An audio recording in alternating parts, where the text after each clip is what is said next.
warahmatullahi wabarakatuh. Selamat malam kepada dosen pengampu dari mata kuliah Sistem Informasi Kesehatan, Bapak Muhammad Ari Prayoga, SPD MKOM. Jadi kami dari kelompok 3 akan membacakan hasil diskusi kami terkait dengan Big Data dalam analisis kesehatan. Namun sebelum itu, izinkan saya untuk memperkenalkan diri. Nama saya Nadira Syairanur, salah satu moderator yang akan memimpin jalannya presentasi pada hari ini. Oke, next. Di sini untuk saya terdiri ditemani oleh anggota pertama dari Sabina Almas, ada Tirsa Juniarti, dan juga ada Sudani Nurbahyuti. Baik, tanpa berlama-lama lagi, kepada pemateri pertama, waktu dan tempat saya persilahkan.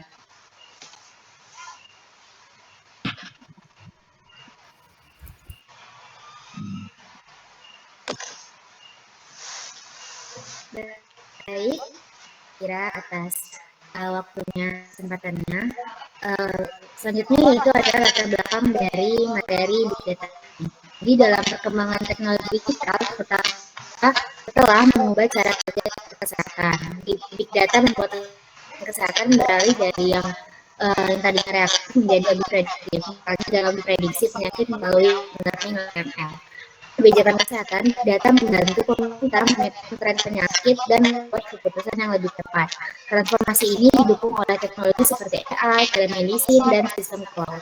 Namun, pemanfaatan itu menghadapi tantangan terutama terkait keamanan dan privasi data pasien, serta masalah kualitas dan interoperabilitas data, yang dimana di Indonesia penggunaan Big Data terus meningkat untuk deteksi dini penyakit, manajemen rumah sakit, dan peningkatan pelayanan kesehatan masyarakat. Oleh karena itu, materi ini membahas peran, manfaat, dan tantangan Big Data dalam analisis kesehatan. Oke, next.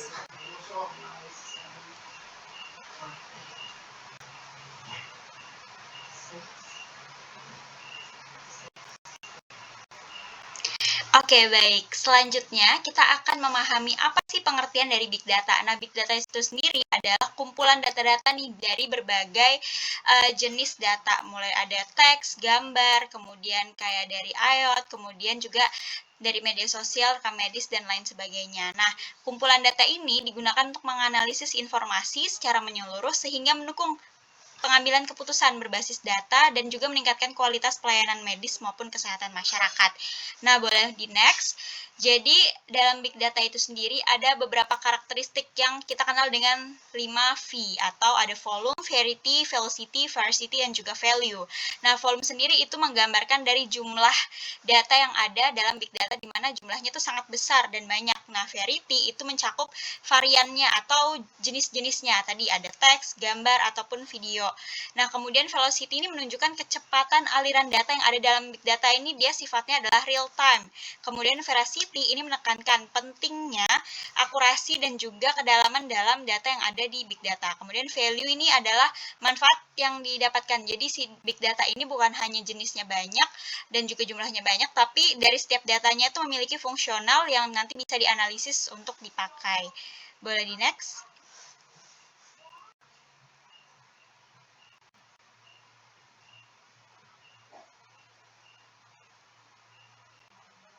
Nah, tentunya Big Data ini sendiri tuh punya beberapa kegunaan gitu ya dalam kesehatan publik.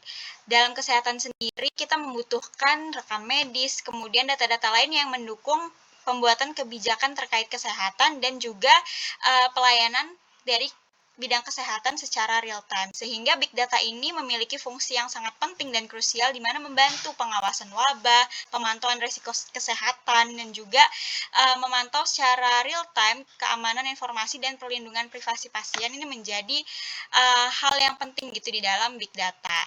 Mungkin bisa dilanjutkan ke teman selanjutnya.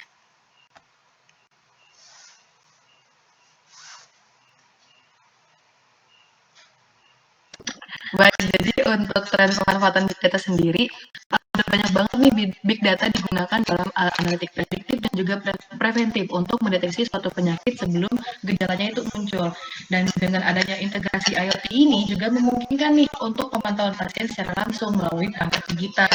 Analisis yang real time juga membantu banget dokter untuk mengambil keputusan yang lebih cepat dan juga akurat. Selain itu, untuk konsep precision medicine-nya atau pengobatan presisinya juga berkembang pesat nih dengan memanfaatkan data genetik dan riwayat medis pasien untuk menentukan perawatan yang lebih personal dan juga efektif. Oke, boleh di next.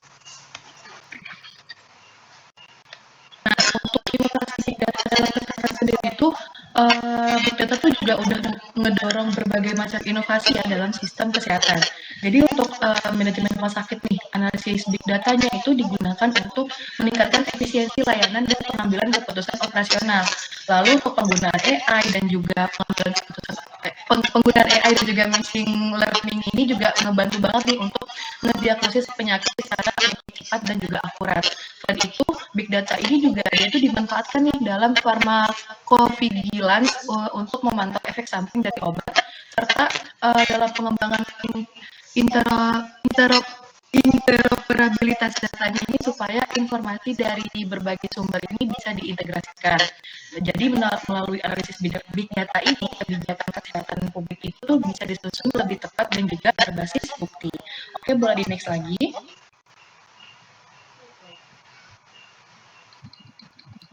Nah, jadi untuk tantangan implementasinya sendiri itu yang pertama, keamanan dan privasinya ini bisa terjadi suatu resiko kebocoran data pasien.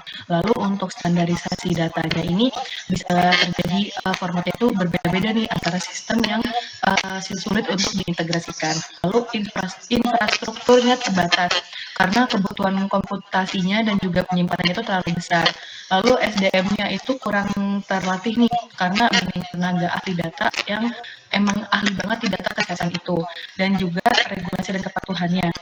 Perlindungan data itu juga belum termasuk ke dalam yang optimal. Dan yang terakhir itu ada perkembangan teknologi cepat, yang dimana itu butuh banget nih adaptasi dan investasi yang secara terus-menerus. Oke, selanjutnya.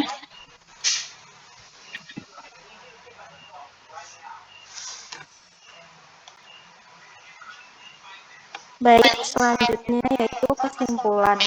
Untuk kesimpulannya sendiri, dari materi yang telah dijelaskan oleh teman-teman dapat ditarik kesimpulan pemanfaatan big data telah menjadi pendorong utama transformasi digital di sektor kesehatan. Melalui kemampuan analisis data berskala besar, big data dapat membantu meningkatkan akurasi diagnosis, efisiensi layanan, dan juga mendukung kebijakan berbasis bukti.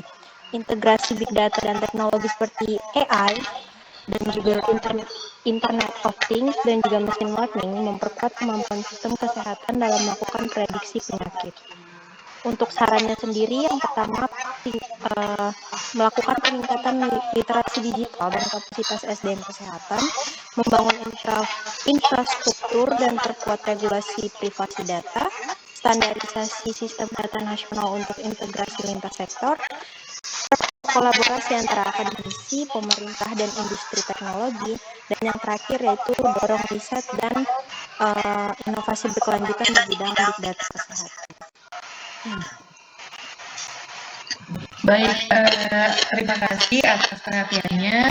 Kurang lebihnya mohon maaf.